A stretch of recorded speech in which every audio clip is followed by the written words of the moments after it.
창세기 41장. 요셉이 바로의 꿈을 해몽하다. 그로부터 만 2년이 지나서 바로가 꿈을 꾸었다. 그가 나일 강가에서 있는데 잘생기고 살이 찐 암소 7마리가 강가에 올라와서 갈밭에서 풀을 뜯는다. 그 뒤를 이어서 흉측하고 야윈 다른 암소 7마리가 강에서 올라와서 먼저 올라온 소들과 함께 강가에 선다. 그 흉측하고 야윈 암소들이 잘생기고 살이 찐 암소들을 잡아먹는다. 바로는 잠에서 깨어났다. 그가 다시 잠들어서 또 꿈을 꾸었다. 이삭 7개가 보인다. 토실토실하고 잘 여문 이삭 7개가 나오는데 그것들은 모두 한 줄기에서 나와서 자란 것들이다. 그 뒤를 이어서 또 다른 이삭 7개가 피어나오는데 열풍이 불어서 야위고 마른 것들이다. 그 야윈 이삭이 토실토실하게 잘 여문 이삭 7개를 삼킨다. 바로가 깨어나 보니 꿈이다. 아침에 그는 마음이 뒤숭숭하여 사람을 보내어서 이집트의 마술사와 현인들을 모두 불러들이고 그가 꾼 꿈 이야기를 그들에게 하였다. 그러나 아무도 그에게 그 꿈을 해몽하여 주는 사람이 없었다. 그때 술잔을 올리는 시종장이 바로에게 말하였다. 제가 꼭 했어야 할 일을 못한 것이 오늘에야 생각납니다. 임금님께서 종들에게 노하셔서 저와 빵을 구워 올리는 시종장을 경호대장 집 감옥에 가두신 일이 있습니다. 저희들이 같은 날 밤에 각각 꿈을 꾸었는데 두 꿈의 내용이 너무나 달랐습니다. 그때 그곳에 경호대장의 종인 히브리 소년이 저희와 함께 있었습니다. 저희가 꾼 꿈 이야기를 그에게 해주었더니 그가 그 꿈을 풀어주었습니다. 저희 두 사람에게 제각기 그 꿈을 해몽하여 주었던 것입니다. 그리고 그가 해몽한 대로 꼭 그대로 되어서 저는 복직되고 그 사람은 처형되었습니다. 이 말을 듣고서 바로가 사람을 보내어 요셉을 불러오게 하였고 사람들은 곧바로 그를 구덩이에서 끌어냈다. 요셉이 수염을 깎고 옷을 갈아입고 바로 앞으로 나아가니 바로가 요셉에게 말하였다. 내가 꿈을 하나 꾸었는데 그것을 해몽할 수 있는 사람이 없다. 나는 내가 꿈 이야기를 들으면 잘 푼다고 들었다. 그래서 너를 불렀다. 요셉이 바로에게 대답하였다. 저에게는 그런 능력이 없습니다. 임금님께서 기뻐하실 대답은 하나님이 해주실 것입니다. 바로가 요셉에게 말하였다. 꿈에 내가 나일 강가에 서 있는데 살이 찌고 잘생긴 암소 7마리가 강에서 올라와서 갈밭에서 풀을 뜯었다. 그것들의 뒤를 이어서 약하고 아주 흉측하고 야윈 다른 암소 7마리가 올라오는데 이집트 온 땅에서 내가 일찍이 본 일이 없는 흉측하기 짝이 없는 그런 암소들이었다. 그 야위고 흉측한 암소들은 먼저 올라온 기름진 암소 7마리를 잡아먹었다. 흉측한 암소들은 살이 찐 암소들을 잡아먹었는데도 여전히 굶은 암소처럼 흉측하였다. 그리고 내가 깨어났다. 내가 또다시 꿈에 보니 한 줄기에서 자란 이삭 7개가 있는데 잘 여물고 실한 것들이었다. 그것들의 뒤를 이어서 다른 이삭 7개가 피어나오는데 열풍이 불어서 시들고 야위고 마른 것들이었다. 그 야윈 이삭이 잘 여문 7 이삭을 삼켜버렸다. 내가 이 꿈 이야기를 마술사와 현인들에게 들려주었지만 아무도 나에게 그 꿈을 해몽해 주지 못하였다. 요셉이 바로에게 말하였다. 임금님께서 2번 꾸신 꿈의 내용은 다 같은 것입니다. 임금님께서 장차 하셔야 할 일을 하나님이 보여주신 것입니다. 그 좋은 암소 7마리는 7회를 말하고 잘 여문 이삭 7개도 7회를 말하는 것입니다. 두 꿈이 다 같은 내용입니다. 뒤따라 나온 야위고 흉측한 암소 7마리나 열풍에 말라버린 쓸모없는 이삭 7개도 역시 7회를 말합니다. 이것들은 흉년 7회를 말하는 것입니다. 이제 제가 임금님께 말씀드린 바와 같이 임금님께서 앞으로 하셔야 할 일을 하나님이 보여주신 것입니다. 앞으로 올 7해 동안에는 온 이집트 땅에 큰 풍년이 들 것입니다. 그런데 곧 이어서 7해 동안 흉년이 들 것입니다.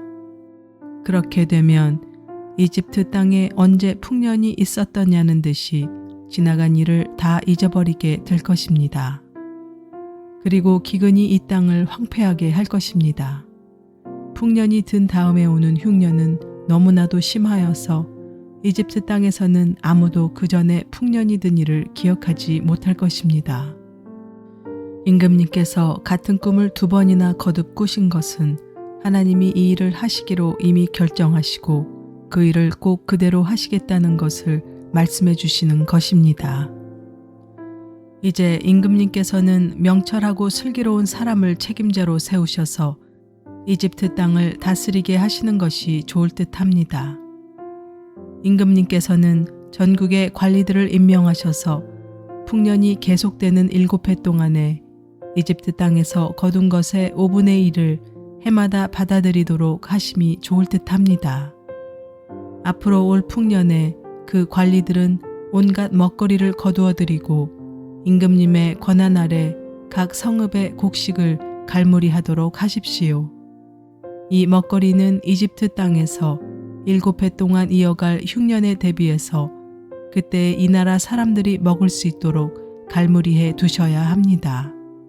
그렇게 하시면 기근이 이 나라를 망하게 하지 못할 것입니다.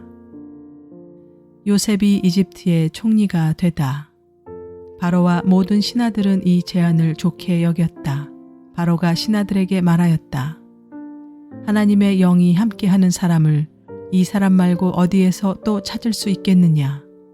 바로가 요셉에게 말하였다.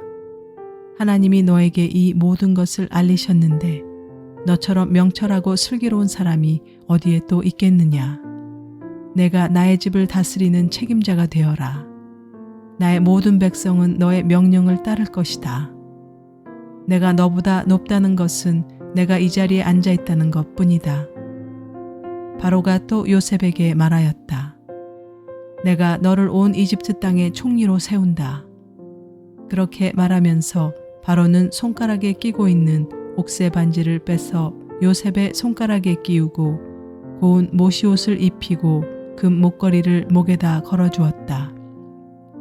그런 다음에 또 자기의 병거에 버금가는 병거에 요셉을 태우니 사람들이 물러나거라 하고 외쳤다.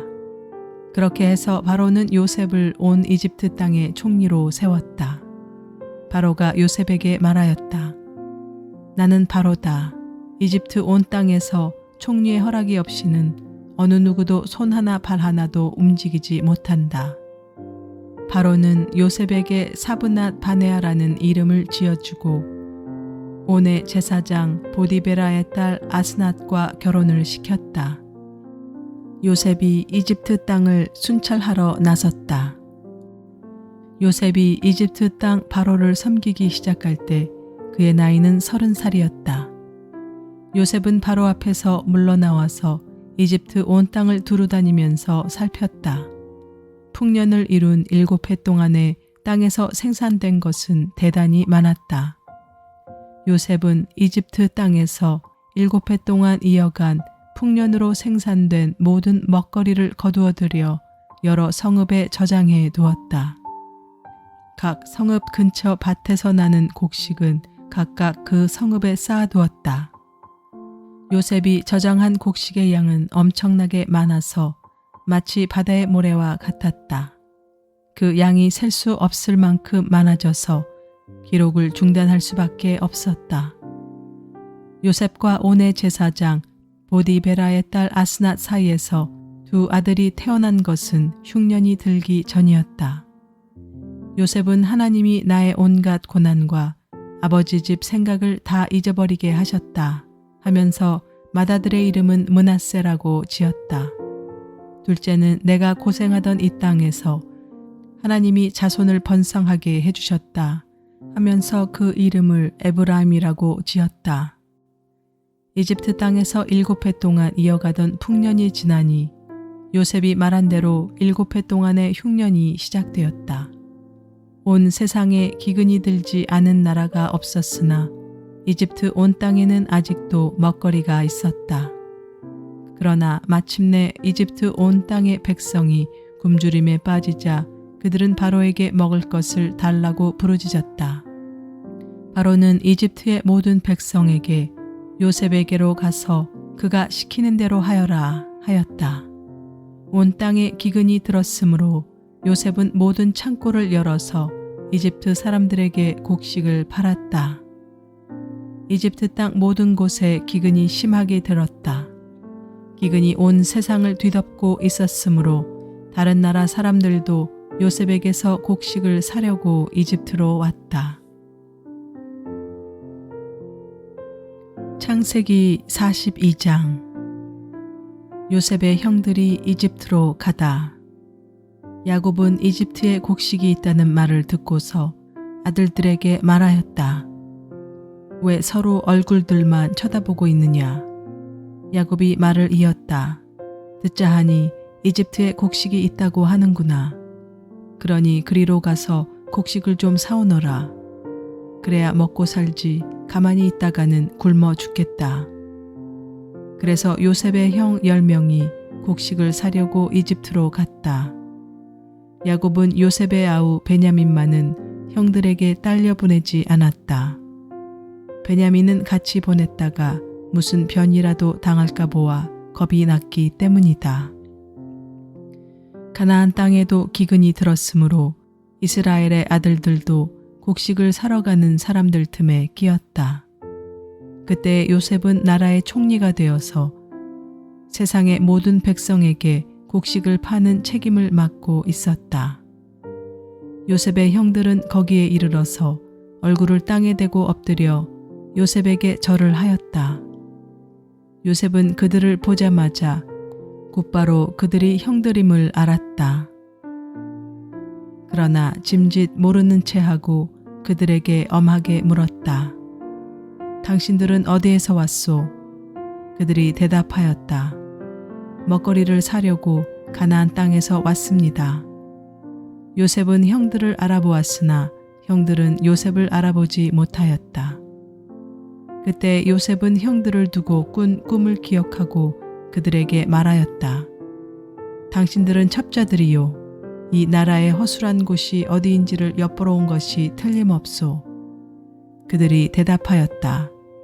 아닙니다. 총리열은 소인들은 그저 먹거리를 사러 왔을 뿐입니다. 우리는 한 아버지의 자식들입니다. 소인들은 순진한 백성이며 첩자가 아닙니다. 그가 말하였다. 아니요, 당신들은 이 나라의 허술한 곳이 어디인지를 엿보러 왔소. 그들이 대답하였다. 소인들은 형제들입니다. 모두 12입니다. 가나안 땅에 사는 한 아버지의 아들들입니다. 막내는 소인들의 아버지와 함께 있고 또 하나는 이렇습니다. 요셉이 그들에게 말하였다.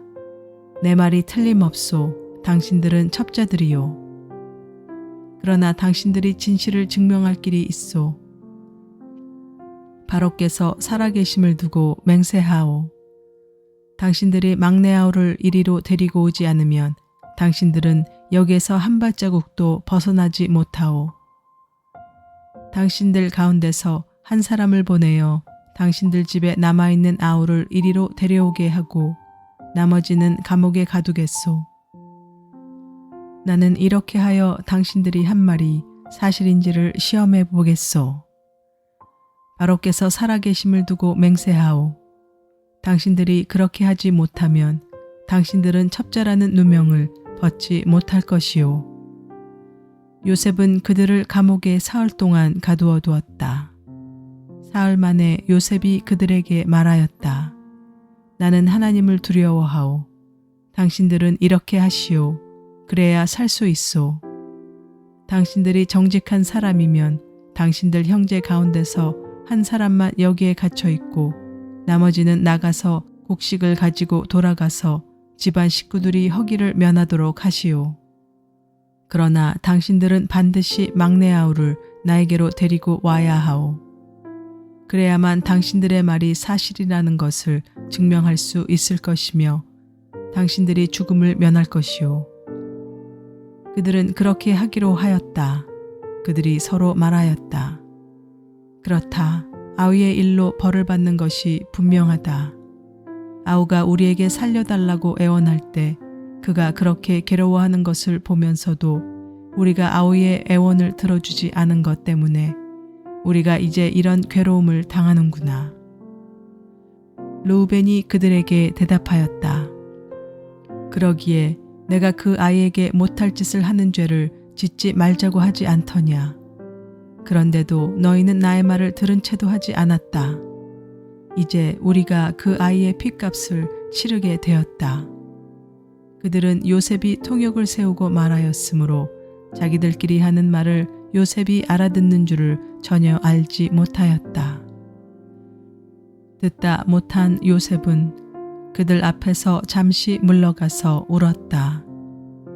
다시 돌아온 요셉은 그들과 말을 주고받다가 그들 가운데서 시므온을 끌어내어서 그들이 보는 앞에서 끈으로 묶었다.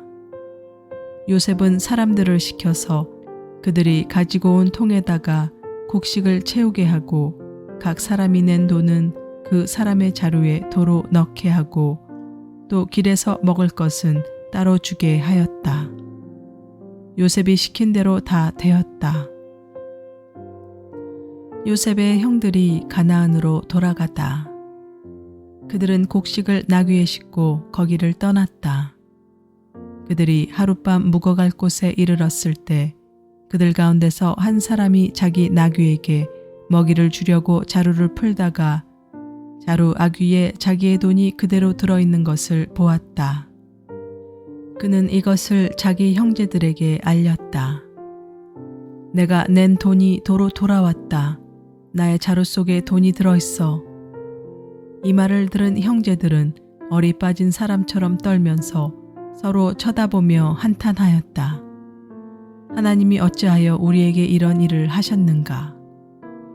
그들은 가나안 땅으로 아버지 야곱에게 돌아가서 그동안 겪은 일을 자세히 말씀드렸다. 그 나라의 높으신 분이 우리를 보더니 엄격하게 꾸짖고 우리를 그 나라를 엿보러 간 첩자로 여기는 것입니다. 그래서 우리는 그에게 우리는 정직한 사람입니다. 우리는 첩자가 아닙니다. 우리는 모두 한 아버지의 자식들로서 12 형제입니다. 하나는 잃고 또 막내는 가나안 땅에 우리 아버지와 함께 있습니다. 하고 말씀을 드렸습니다. 그랬더니 그 나라의 높으신 분이 우리에게 이르기를 어디 너희가 정말 정직한 사람들인지 내가 한번 알아보겠다. 너의 형제 가운데서 한 사람은 여기에 나와 함께 남아있고 나머지는 너의 집안 식구들이 굶지 않도록 곡식을 가지고 돌아가거라. 그리고 너희의 막내 아우를 나에게로 데리고 오너라. 그래야만 너희가 첩자가 아니고 정직한 사람이라는 것을 내가 알 수 있겠다. 그런 다음에야 내가 여기 잡아둔 너희 형제를 풀어주고 너희가 이 나라에 드나들면서 장사를 할 수 있게 하겠다 하였습니다. 그들은 자루를 비우다가 각 사람의 자루에 각자가 치른 그 돈꾸러미가 그대로 들어있는 것을 보았다. 그들과 그들의 아버지는 그 돈꾸러미를 보고서 모두들 겁이 났다. 아버지 야곱이 아들들에게 말하였다. 너희가 나의 아들들을 다 빼앗아 가는구나. 요셉을 잃었고 시므온도 잃었다. 그런데 이제 너희는 베냐민마저 빼앗아 가겠다는 거냐. 하나같이 다 나를 괴롭힐 뿐이로구나. 르우벤이 아버지에게 말하였다. 제가 베냐민을 다시 아버지께로 데리고 오지 못한다면 저희 두 아들을 죽이셔도 좋습니다. 막내를 저에게 맡겨 주십시오. 제가 반드시 아버지께로 다시 데리고 오겠습니다. 야곱이 말하였다. 막내를 너희와 함께 그리로 보낼 수는 없다. 그 아이의 형은 죽고 그 아이만 홀로 남았는데 그 아이가 너희와 같이 갔다가 또 무슨 변을 당하기라도 하면 어찌 하겠느냐. 너희는 백발이 성성한 이 늙은 아버지가 슬퍼하며 죽어서 수월로 내려가는 꼴을 보겠다는 거냐.